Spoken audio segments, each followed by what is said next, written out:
섣부른 기대는 금물입니다. 이제 전일이었죠. 전일 이제 글로벌 이슈와 그 다음에 매크로 지표에 휘둘리는 그런 장세에서 프랑스와 독일이 이제 그리스를 강력하게 지원을 하고 유로존 탈퇴를 막겠다 이런 소식에 글로벌 증시가 반등을 했고요. 그에 따라서 이제 우리나라 증시도 물론 이제 장중에 굉장히 롤러코스터를 타는 듯한 모습을 보여주었지만은 반등에 성공을 하였습니다. 그러나 아직은 확인을 해야 될 일들이 많이 남아 있습니다.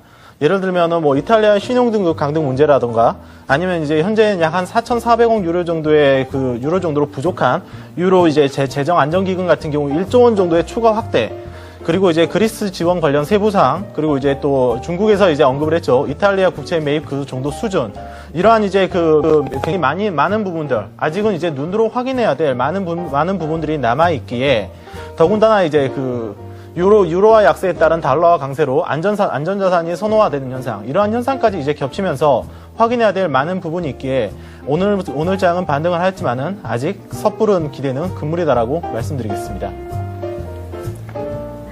안녕하세요. 한양증권 전소영입니다.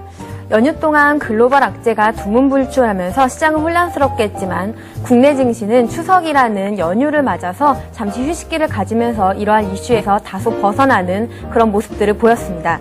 특히 시장이 상당히 우려했던 그리스를 비롯한 피그즈 국가의 우려들이 봉합 단계에 접어들면서 주식시장에 긍정적인 효과를 가져왔지만 아직까지 프랑스 은행들의 신용등급 강등 등 여러 가지 은행의 위기들이 산재해 있기 때문에 언제든 리스크가 불거질 수 있다는 이런 사실들 역시 계속해서 시장의 발목을 잡고 있는 모습으로 작용하고 있습니다.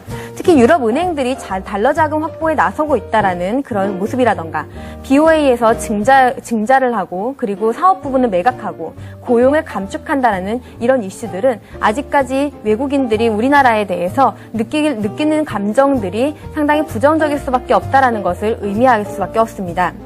외국인의 자본 유출이 자유로운 국내 시장에서 악재 봉합도 중요하지만 무엇보다도 제일 중요한 것은 외국인의 자금이 다시 한번 국내 증시로 유입되는지를 확인하는 과정도 상당히 중요하다라고 판단하고 있습니다. 네, 오늘 감성시황 한마디씩 들어봤습니다. 동양증금증권 최민규 과장과 한양증권 전수영 연구원에게 오늘 마감 상황 듣습니다. 두 분 어서 오세요. 안녕하세요. 네, 안녕하세요. 장중에 증시가 아주 롤러코스터 같이 하락을 급격하게 나타낸 이유가 외국인들의 매도세도 있었습니다만 내일 정도 아무래도 유럽 국가 중에 하나가 신용등급 강등설이 있네요. 현실화될 가능성 어느 정도 있습니까? 예, 글쎄요. 계속 미국 같은 경우도 신용등급 강등 이슈가 계속 나온 이후에 결국엔 신용등급이 강등이 되지 않았습니까?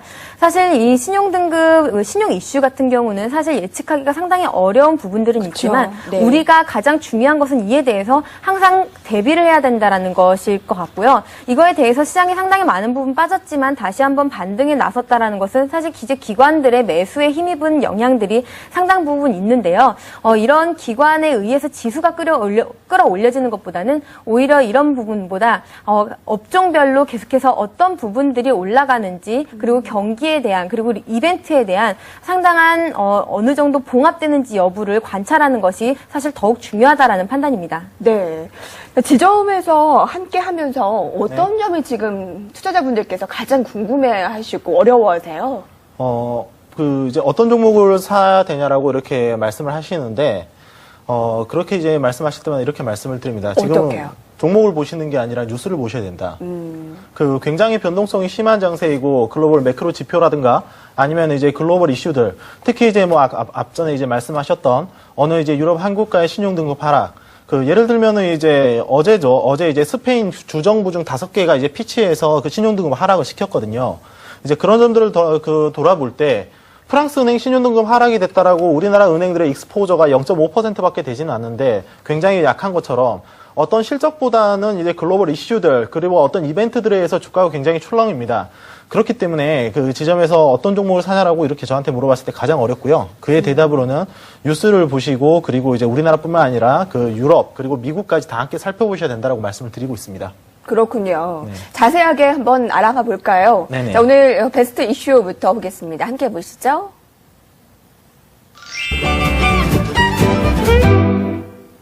오늘 분위기가 어떤가 봤더니 올라봐야 별것 없다라는 좀 분위기네요. 1%대 오름세를 보였습니다만 한 가지씩 보죠. 아무래도 베스트 이슈를 코스피 반등 시도 쪽으로 가지고 오셨을 것 같아요. 네네. 오늘 이제 그 지수가 반등을 해줬죠. 어제 이제 연휴가 끝나고 이제 첫날 약 한 70포인트 정도의 하락을 보였었는데, 네. 이제 금일 이제 코스피 지수가 반등을 해줬습니다. 이제 프랑스와 독일이 앞에 말씀드린 것처럼 그리스에 대해서 지원 의지를 확고하게 하고, 그 다음에 그리스의 유로존 탈퇴를 막겠다. 이런 식으로 이제 의지를 확고하게 표명을 함으로써, 유럽 및 이제 미국 증시가 반등을 성공을 해줬고요. 그에 따라서 우리나라 증시도 역시 반등을 해서 성공을 했습니다. 물론 이제 장중에 롤러코스터를 타기는 했지만은 장 마감에 약 한 25포인트 정도 반등을 해줬고, 네. 하지만 그리고 이제 그러한 호재들뿐만 아니라 이제 조금씩 이제 살펴보시면은 부분적인 호재들이 굉장히 많이 현재는 나타나 있습니다. 뭐 예를 들면은 지금까지 각국에서 굉장히 반대를 했었던 유로채 발행을 지금은 절충하는 쪽으로 찾아가고 있고요. 더군다나 이제 중국 같은 경우에 현재는 좀 부실이 우려가 되는 이탈리아 국채를 매입을 하겠다라고 의지를 이렇게 밝힌 바도 있습니다.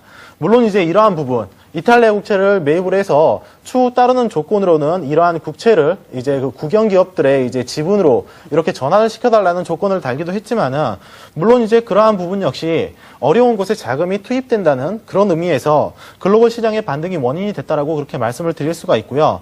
더군다나 이제 어젯밤이었죠. 어젯밤에 이제 이탈리아 약 540억 유로 정도의 재정 감축안이 하원까지 이렇게 통과를 했습니다.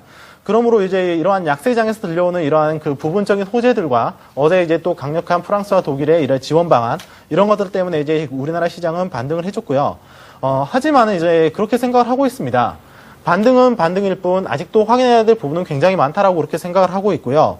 이러한 그 굉장히 많은 시나리오 안에서 단순히 지금은 최악의 시나리오는 지금 조금 벗어났다라고 그렇게 말씀드리고 싶고요. 그렇기 때문에 오늘 반등으로서, 여기서 완벽하게 V자 터닝은 아니다라고 말씀을 드리고, 제한적인 안도 랠리는 가능하다라고 그렇게 한번 말씀을 드리고 싶습니다. 하지만 이제 직전 고점이죠. 직전 고점이었던 1900선 돌파는 어렵다라고 그렇게 생각을 하고 있고요. 네. 기대해 볼 만한 이슈로는 뭐 이제 16일이죠. 16일 날 이제 EU 재무장관들의 이제 재무장관 회담에서 그리스 이제 지원안들이 어떻게 승인이 될 것인가. 그리고 이제 6차 지원안이 어느 정도로 그리스 실사가 맞춰지면 성공적으로 지원이 될 것인가. 그리고 이제 20일 날 이제 버냉키 의장이 말을 할 FOMC 회의, 이러한 결과들 한번 기대를 해보시고 조금은 안도 랠리의 가능성을 조금 더 높여가는 것도 맞다라고 보고 있습니다. 한동안은 이런 이벤트들이 많기 때문에 강한 반등은 아무래도 어렵다라는 얘기네요. 이벤트들이 지금 많이 남아 있는데요. 아까 얘기를 하신 대로 이 프랑스와 독일이 이제 그리스를 비롯한 안 좋은 국가들을 적극 지원하겠다라는 것이 호재잖아요, 어떻게 네네, 보면. 맞습니다. 근데 가만히 생각해 보면 이게 자국의 의지가 아니라 그리스에서 우리가 무언가를 하겠다가 아니라 주변 국가들이, 관련국들의 이제 정책에 따라서 이렇게 휘둘리는 거잖아요. 그런 게 참 질적으로 좋은 시장인지 그것에 대해 의문이 들던데요. 예, 질적으로 좋지 않죠. 물론 좋지 않고요. 그리고 이 독일, 여러분들이 이제 유럽장을 이렇게 살펴보시면 아시겠지만, 이런 이슈들이 계속 나오면서 사실 상당히 타격을 받은 것은 독일이라던가 프랑스 같은 선진국들입니다. 결국에는 이런 국가들이 지원을 해줘야만 된다라는 이런 부분들이 선진국들에게도 상당한 부담으로 작용을 하고 있다라는 거고요. 지금 일단은 모두 다 죽지 않기 위해서 어쨌든 봉합이라는 거를 하는 거지, 이런 이슈들이 해결된다라는 단계가 아니기 때문에 지금 계속해서 변동성이 확대되는 그런 양상들을 보이고 있는 것입니다. 예, 이제 유로화를 사용해서 그런 것들을 누리는, 특히 독일을 중심으로 유로존의 아무래도 붕괴를 막기 위해서 봉합 차원에서 자기네들이 좀 정책을 어떻게든 해보려고 좀 증시 하락도 막고 글로벌 경제도 좀 살리려는 움직임을 보입니다. 아까 어떤 종목을 좀 사야 되는지 이제 궁금증이 있으시다고 했잖아요. 네. 근데 어떻게 보면 답변이 좀 어긋난 답변이에요. 뉴스를 잘 살펴봐야 한다. 네, 그런 네. 것이 확실한 답은 아니거든요. 그렇게 이제 말씀을 드리죠. 네. 실적 모멘텀에 있는 종목들은 지금 분명히 업종별로 말씀을 드립니다. 사실은. 네. 그렇게 말씀을 드린 이제 크게 이제 말씀을 드려서 이제 시장을 보고 뉴스를 봐야 된다라고 말씀을 드린 거고요. 뉴스를 보고 매매를 하시라는 거는 이제 시장, 시황 매매를 하셔야지 지금은 업종별, 종목별 매매는 아니다라고 그렇게 말씀을 드리고 있습니다. 딱 이제 종목을 만약에 꼬집자고 한다면은 지금 이제 2분기를 실적 바닥으로 찍고 이제 터닝을 하는 뭐 정유주라든가 아니면 안 그래도 지금 현재 이제 실적 모멘텀 가장 좋은 자동차주. 최근 들어서 이제 내수주 같은 경우에 굉장히 이제 곽강을 많이 받고 있지만은 시장이 반등할 때에는 저는 주관적인 입장에서는 내수주들보다는 베타가 큰 경기 민감주가 훨씬 더 반등의 정도가 크다라고 보고 있기 때문에 그러한 경기 민감주들 위주 중심으로 이렇게 좀 말씀을 드리고 있습니다. 예, 그렇군요. 그러면 그 가운데서 좀 반등을 시도하려고 약간 눈치를 보고 있는 IT에 대해서 오늘 베스트 이슈 두 번째로 보겠습니다. 디램 가격 바닥론이 솔솔 나오고 있는데 바닥론에 대한 신뢰 어느 정도로 있을까요? 바닥은 솔직히 말씀드리면 아무도 모릅니다. IT 제품 가격의 이제 차트를 한번 살펴보시면은 특히 이제 디램 같은 경우에는 가격이 지속적으로 하락을 합니다. 물론 그 가운데서 이제 오르고 떨어짐이 있지만은 그렇게 이제 보시면 알 수 있으실 거세요. IT 제품이 새로 이렇게 나오게 된다면은 그 이후부터 이제 가격은 지속적으로 이렇게 내려가게 되고 이제 생산하는 업체들은 그러한 제품들을 이제 제품 단가를 규모의 경제로 낮춤으로써 해서 이익을 이제 만들어내는 거지 신제품이 지속적으로 나오기 때문에 예전에 만들었던 제품들의 가격들은 지속적으로 떨어질 수밖에 없습니다. 그렇기 때문에 디램 가격이 지금은 바닥이다라고 말씀을 드리기는 어렵지만은 하지만은 단기적으로 봐서 일정 부분 바닥을 현재는 확인을 했고 단기적으로 반등을 시도를 할 수는 있다라고 말씀을 드릴 수가 있습니다.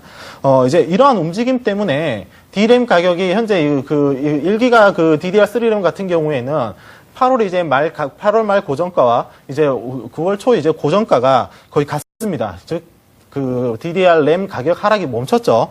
이러한 부분으로 봤을 때 이제 단기적인 바닥을 확인하는 과정이다라고 그렇게 말씀을 드릴 수가 있고요.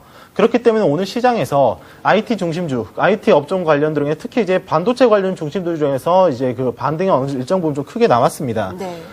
이제 이러한 부분들은 한번 살펴보시면은 엘피다라든가 아니면 대만 쪽의 파워칩, 나냐 이런 디램 관련 이제 생산 업체들이 감산을 했고 그리고 이제 계절적인 성수기가 이제 하반기에 몰려있기 때문에 그러한 부분들.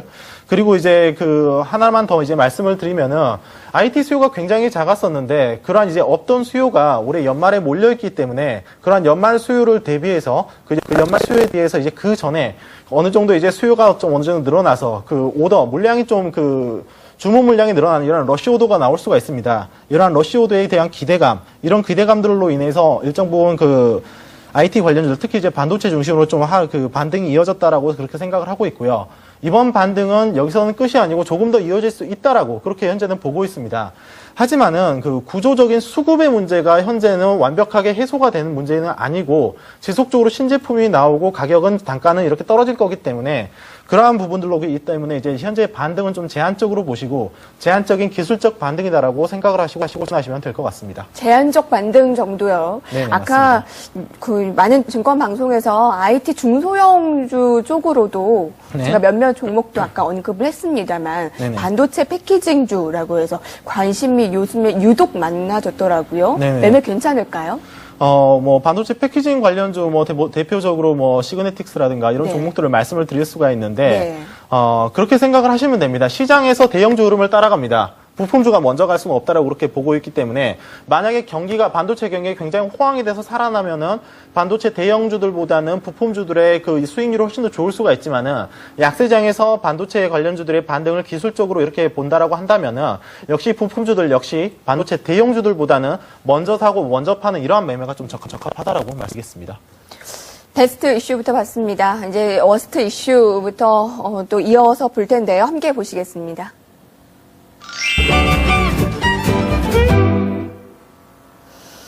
참 좋은 소리만 듣고 싶지만 안 좋은 얘기도 있습니다. 특히 우리나라에서는 고위 직종에 있는 사람이 이런 얘기를 해서 또 더 시장을 불안하게 한 것도 있는데요. 김석동 바로 금융위원장이죠. 우리 정부는 프랑스 은행 신용등급 하락은 이미 예상하고 있었다. 빠르면 올 연말 유럽 재정 위기 문제가 세계적으로 충격을 가져올 것이다. 올해 4분기라 내년 초에 이 문제가 터질 것이다. 유로존 문제는 해결이 어려울 것이다. 네, 어르신들이 이 얘기를 들으면 왜 재수 없는 소리 하노? 이렇게 얘기하기도 할 거예요. 어떻습니까, 전수영 의원님? 예, 계속해서 시장에서 나오고 있는 이슈를 김석동 금융위원장이 한번 되풀이했다라고 그렇게 반응을 하고 있는 상황이고요. 사실 계속해서 지금 그 유로존에서는 자금난이 이어지고 있습니다. 은행권의 자금난이 이어지고 있는데요. 실제로 프랑스 1위 은행인 BNP 파리바 같은 경우는 어제 신용등급 하락은 면했습니다. 하지만 계속해서 달러 자금 확보에 나서고 있는 모습이고 실제로 국내에서 우리나라 시장에서 주식과 채권 자금을 회수하면서 계속해서 달러 자금을 확보하고 있는 이런 모습들이 나타나고 있습니다. 따라서 1위 은행이 어쨌든 하락을 면했지만 1위 은행조차도 달러 자금 확보에 나서고 있다는 것은 실제로 유로존의 은행들이 달러 경색이 상당히 심화되고 있다는 것을 나타내는 그런 거라고 볼 수가 있겠고요. 지금 유로존에서는 사실 이제 오늘 위기가 이제 어느 정도 봉합이 됐다라고 우리가 얘기하고 있는 가장 큰 이유는 네. 유로존의 이런 문제들을 중국이라던가 인도네시아, 남아공 정부에서 유로존 채권을 매입할 의사가 있다라고 밝히면서 전 세계에서 유로존 채권을 매입해야겠다라는 이런 의지를 보인 것에 기인합니다. 따라서 이런 문제들은 결국에는 유로존의 이슈가 유로존뿐만이 아니라 결국에는 모든 세계가 끌어안고 갈 수밖에 없는 이슈로 번지고 있다라는 다른 말로 표현하면 그렇게 받아들일 수가 있겠고요.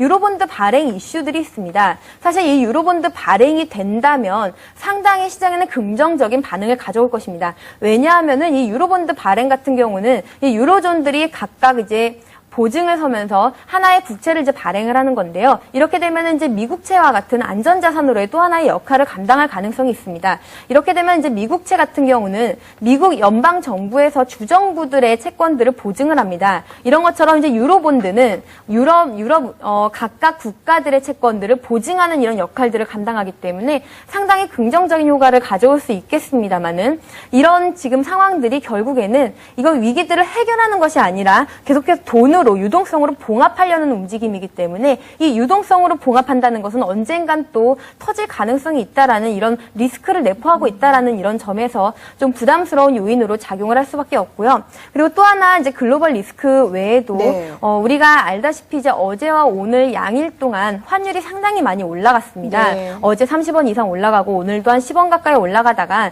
당국의 구두 개입으로 인해서 조금 하락하면서 마감을 했는데요.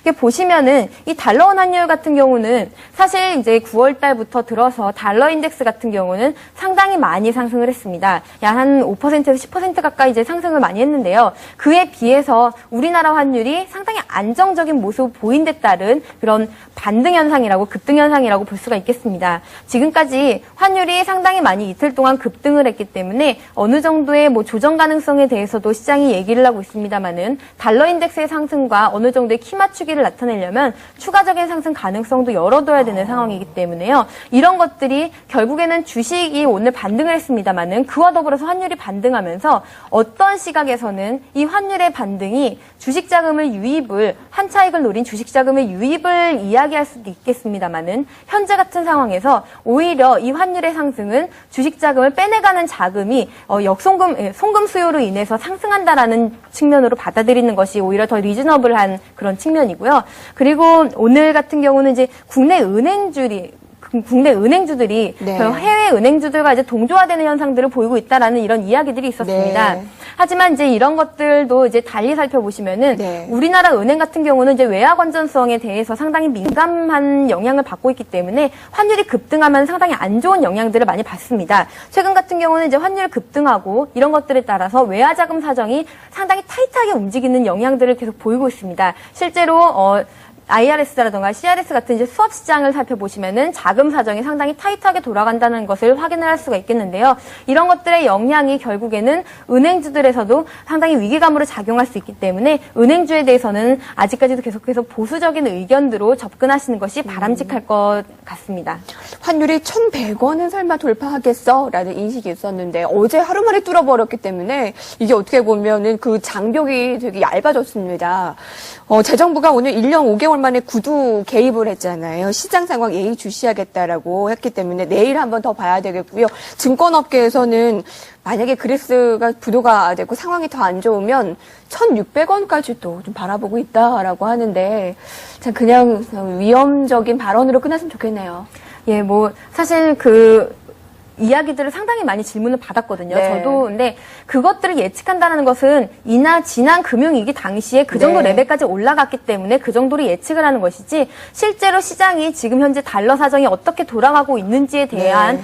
퀀트적인 그런 분석이 아니기 때문에 이런 것들은 이제 그만큼 리스크가 있다라는 측면으로 받아들이시면 되겠고요. 네. 현재 만약에 그런 위기들이 봉합된다 하더라도 가장 중요한 것은 외국인들이 우리나라에서 자금을 빼내서 달러를 확보하느냐에 어느 정도까지 달러를 확보하느냐에 따라 달려 있습니다. 따라서 위기가 봉합된다고 해서 환율이 금방 안정되느냐 그것이 아니라 외국인들이 우리나라에서 얼마나 자금을 네. 빼내가느냐에 따라서 환율이 변동성이 생기기 때문에 이런 것들 계속 주시하셔야 되겠습니다. 아까 금융주를 다시 한번 언급을 저희가 강조하고 또 강조합니다만 전소연구원께서는 보수적인 의견을 계속 주셨잖아요.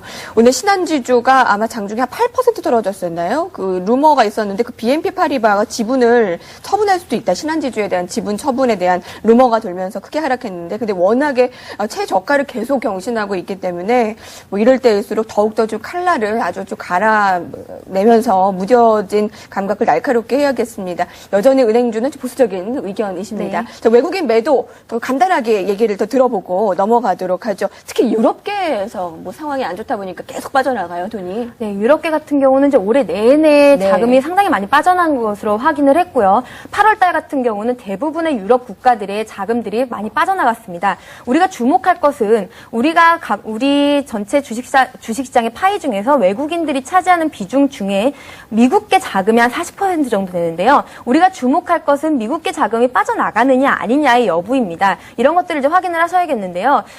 그동안에 이제 미국계 자금 같은 경우는 2009년 3월 달 이후로는 계속해서 순매수를 유지를 해왔습니다. 그러다가 최근 들어서 8월 달에 1조 넘는 순매도를 기록한 것이 사실 이제 상당히 충격으로 다가왔는데요. 9월 달에 유럽계 자금 같은 경우는 계속해서 매도가 이어지고 있었기 때문에 이 부분보다는 국내 시장에 사실 직접적인 충격을 주는 미국계 자금이 얼마나 빠져나가는지 이 이탈 속도를 좀 확인하실 필요가 있겠고요. 9월 달 중에서는 9월 1일을 제외하고는 계속해서 순매도가 나왔습니다. 따라서 외국인들이 이번 위기에 대한 그런 타이트한 자금 사정을 고려했을 때 상당 부분 계속해서 자금을 빼내갈 가능성이 높다라는 그런 판단들이 가능하게 되겠고요. 계속해서 이제 외국인 돌아오지 않을 경우에 기관과 그리고 개인의 매수만으로는 시장을 한 레벨업으로 끌어올리기는 상당히 좀 여력이 부족하다라는 그런 점들을 말씀드리고 싶습니다. 투신 같은 경우는 지금 주식형 펀드 자금이 계속 유입이 되고 있고 예탁금도 증가하고 있는 추세지만 이런 것들로 주식의 상승을 기대하기는 조금 어렵다라는 판단입니다. 네. 오늘 마감 이슈들을 한 가지씩 정리를 해봤습니다. 자, 이제부터는 내일이 이제 시장이 좀 더 반등을 시도할 것인지 아니면 더 다운을 할 것인지 뭐 변동성 크기 때문에 업다운이 얼마나 의미가 있을지 모르겠습니다. 전문가의 의견을 들어보도록 하죠. 서명균 앵커가 준비했습니다.